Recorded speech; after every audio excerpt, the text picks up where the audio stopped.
How do you kill a clown? You go straight for the jugular! Punch was written and directed by Andy Edwards, not to be confused with Anthony Edwards or Andy Williams. Anthony Edwards was in ER or and Andy Williams is somebody that Nelson Muntz absolutely loved. Nevertheless, enough about those references, let's talk about Punch. You ever seen Punch and Judy? Well, congratulations, you got the idea for the theme of this particular movie. No murderous puppets, mourn the pity, but we do have the seaside town somewhere in the UK. I have no goddamn idea where, but you have Frankie, played by Alina Allison, not Adina Howard, because they are entirely different people, believe me. Alina Allison trying to do Adina Howard would be kind of goddamn weird, given the particular differences. That being said, Frankie is about to go back to Acme University to earn her 2 degree. The teaching staff's been getting left since 1933. Actually, she's going back to uni. Her mom is not very happy. It's very British. Very, very British. To any of my British followers, I apologize for the following joke. I half expected fish and chips to pour out of this goddamn movie. But Frankie basically is wanting to spend time with her best friend Holly, played by Faye Campbell. And there are... If you check out the cast, some of the cast members have been in some things. Others have just been in a few little projects. But you know what? Hey, you got to start somewhere. And a slasher where somebody runs around in a punch mask, hitting people with a bat, like the Punch and Judy puppet stuff. If you're not familiar with Punch and Judy, you might be a little bit lost. But whoever is under the punch mask, even though it's pretty obvious who it is in all honesty, and then it gets just a little weirder as time goes on, whoever is under this punch mask is particularly targeting Frankie, and there's a reason for that. Frankie, going back to uni, the mother's none too happy. The mother does have a boyfriend who seems to really, really like her. We know this because we see one scene with him. His name is Elton, because Saturday nights are all right for punching and hitting people with a bat. And Frankie decides to spend one night, to just give one night, uno noche. Yes, a lot of weird references here, because there isn't a lot of material for me to cover here, in all honesty.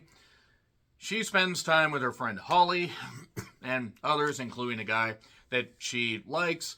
But, you know, she left for uni, came back for a bit, now is going back to uni. But she shouldn't have come back to this town, as this one guy named the Harbinger said, it's an omen, you should leave tonight.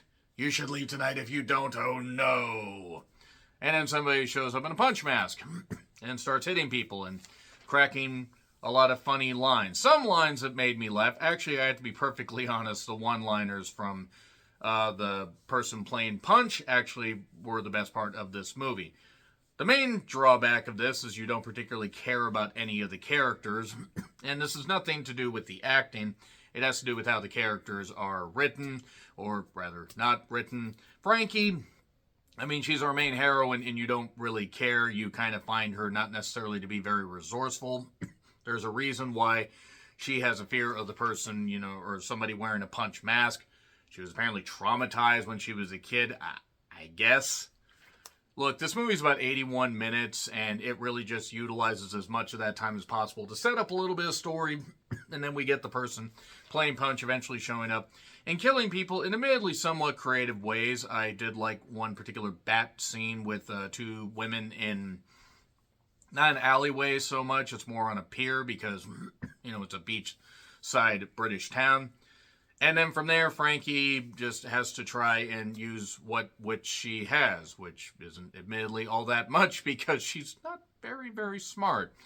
And then it reaches a conclusion where, look, I'm just going to be honest, I pretty much predicted who it was right away. I did kind of like the idea that it was almost a folklore type thing, that Mr. Punch was here to set people in line.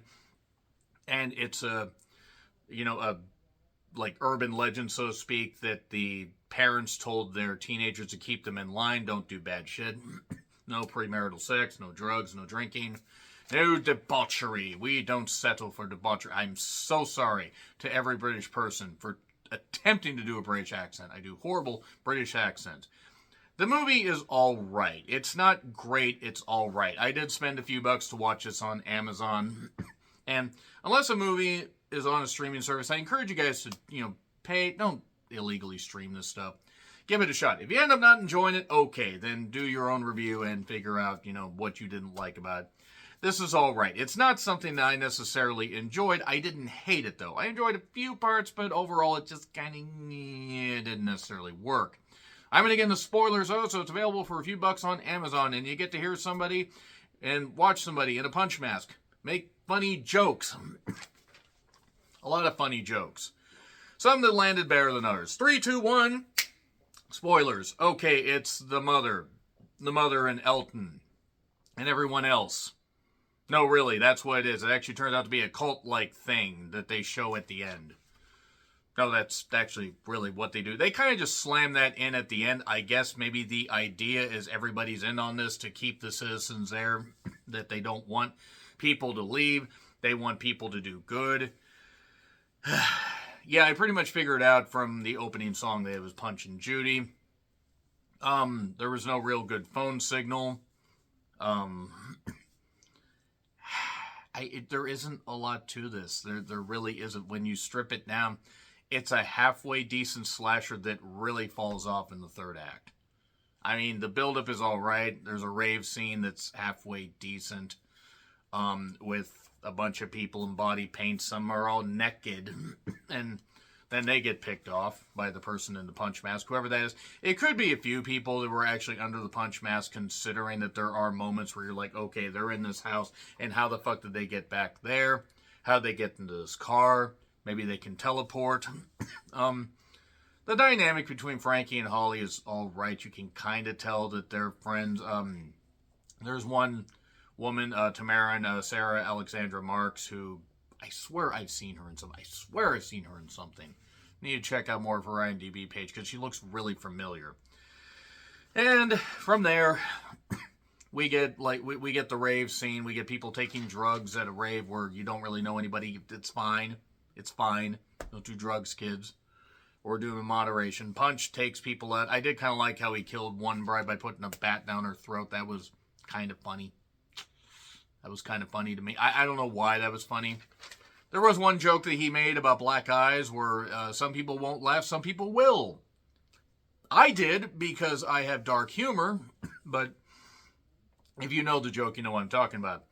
If you comment punch, you better not miss. Haha, miss. Wait, that's not the dirty word. The guy that Frankie ended up banging at the party, Dazzler, I think is his name. Some of these characters were not very distinct, so I totally just pushed them out of my head. I will say the woman who played Holly, I would like to see her in more stuff. She kind of reminded me of one of the leads in, God, what the fuck was that? The one about the girl that got her hand cut off, and that Netflix original or whatever about violin players. God damn it, I've totally gone blank here. I ruined the bit, as they say. Yeah, more jokes from Punch. Eventually, Frankie does kind of step up after Holly gets knocked down. She ends up taking a knife that she got from Dazzler. She stabs him. She gets back to her mom's house. This is right after, by the way, that it gets revealed that it actually was Elton underneath the mask. She knocks him off the pier, gets to the mom's house. We don't have a lot of time left, and they really shoved this in. They really probably should have cut a few things out and maybe done more to where they revealed it, because they just feel like they shoved this in right in. Just like, fuck it, here you go. It turns out that the mom her name's Julia. Judy, there you go. There's where it is. People get chosen as Punch and Judy. This year's Punch and Judy, I guess, for some reason. And even though she kills one guy, I believe it was a Harbinger, some of these characters kind of look the same. I thought he got killed. Maybe it was somebody else. Maybe it was somebody from the pub. I really don't know, honestly. This movie kind of became a mess a little bit later. If I missed something, please let me know. She takes the mom with her, but the mom's like, what the hell are you doing? And gets out in this alleyway that I don't know where the hell the alleyway, came from, but they just got out there, and then suddenly everybody's around all these people and all these masks, and she gets killed. That's it. That is it for Punch. It has some alright kills, it has some halfway funny moments, but overall it gets a C-. Again, check it out. Maybe you'll feel differently. Maybe I missed something. Maybe there's some grand thing about this I just totally missed. C- though. Agree, disagree what I said? Like, share, subscribe, Twitter handle in the description. I'm John Rickland. I'll see you soon.